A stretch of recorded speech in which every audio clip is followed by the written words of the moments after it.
What's up, guys? Welcome to the Chess Giant. This is Solomon Riddell, and today, yes, we are going over the toilet variation. Yes, guys, you just heard me right. There is a chess opening named after the toilet, and needless to say, I'm a little embarrassed right now. I mean, not for making this video, but just that there is an opening called the toilet variation. Chess is supposed to be the thinking person's game. It's supposed to be sophisticated. It's supposed to be, intentional, and people are supposed to put a lot of thought and effort in what they do. And chess overall is just a beautiful game. It's a lot of fun, both for beginners and advanced players. And the better you get, honestly, the more fun it is.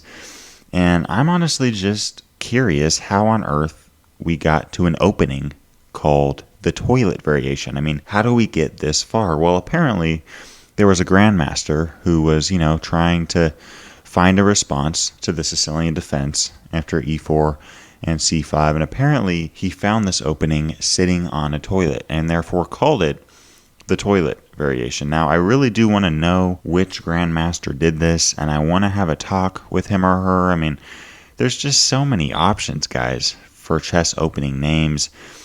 The toilet variation probably would have been my last pick, but since we're on the topic, the average person visits the toilet 2,500 times a year. I was a little bit surprised by this, and the average flush is 26 liters. So guys, I am assuming that you guys are flushing your toilets. Okay, don't be one of those people leaving their stuff in the toilet in a public restroom. All right, that's just annoying. It's not right. Okay, and the average lifespan is 73 years. So, assuming all of us are, visiting the toilet 2,500 times a year, flushing 26 liters per use, and the average lifespan is 73 years, I did some calculations, and guys, apparently the average person flushes 4,745,000 liters of water using a toilet. Okay, guys, enough of the weird toilet fun facts. On to the chess. The toilet variation starts off with f4, and after d5, we have knight c3. Now, I definitely don't think that this is the strongest response to the Sicilian, but it's surprisingly not bad. I mean, I thought an opening with the name like a toilet variation would have been absolutely terrible, but it's actually not bad. And here after knight c3, the three most popular options for black, and we're gonna go over all three of these, is d takes e4, d4, and e6.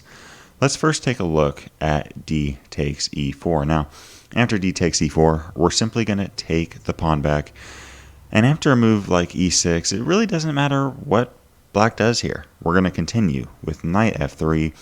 And whenever black eventually plays knight c6, we're going to play bishop b5, activating the bishop and pinning the knight on c6. And following a move like bishop d7, we're going to play queen e2, followed by b3, looking to fianchetto our bishop. And following a move like knight f5, we can play bishop b2, guys. Notice how strong and active our bishop on b2 is. And after bishop e7, many people here prefer castling kingside. Well, I prefer castling queenside, and white actually performs a lot better with this move. There's potential d4 ideas, potential g4 ideas, and it honestly just makes the game a whole lot more dynamic. Following the move, castling kingside, here we can take on c6 and continue with a move like rook he1. Our next move could include a move like g4 or d4, breaking in through the center of the board, and white has a solid game here. The next option we'll briefly go over is d4. And d4 isn't very popular for black. It is the third most popular option. But d4 actually isn't bad, and oftentimes white gets in pretty big trouble after this move. For example, if a move like knight d5, well, black could just play e6, and all of a sudden our knight is trapped, and we're losing a piece by move 4 of this game. So here, guys, instead of playing knight d5 or playing knight b1, what we're going to want to do is play knight ce2.